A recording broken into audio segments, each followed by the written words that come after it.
Subhash sir గారు మనకు చిత్తడి చేశారు. మరి చిత్తడి చేసి సుభాష్ సార్ గారికి ధన్యవాదాలు.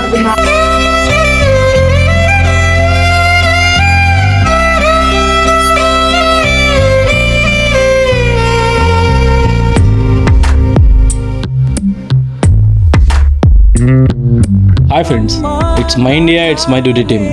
మన జేఎస్ఓఎస్ ఆర్గనైజేషన్లో తల్లిదండ్రులు కోల్పోయిన లేదా ఒకరి ఉండి ఒకరు లేని పిల్లలు, వీధి బాలులు, ఆశ్రమం అవసరమైన పిల్లలకు సురక్షితమైన వాతావరణం మరియు మంచి విద్యను ఉచితంగా అందిస్తారు. మీ ఇంటి చుట్టుపక్కల లేదా మీకు తెలిసిన వారు ఎవరైనా తల్లిదండ్రులు కోల్పోయిన పిల్లలుంటే ఈ జేఎస్ఓఎస్ ఆర్గనైజేషన్లో చేర్పించవచ్చు. ఈ ఫుడ్ డొనేషన్కి హెల్ప్ చేసిన సుభాన్ మెడికల్ స్టోర్స్ సుభాన్ గారికి మా టీం తరపున thank you. It's my India, it's my duty team. జై హింద్. బంధువులు కలిసుంటా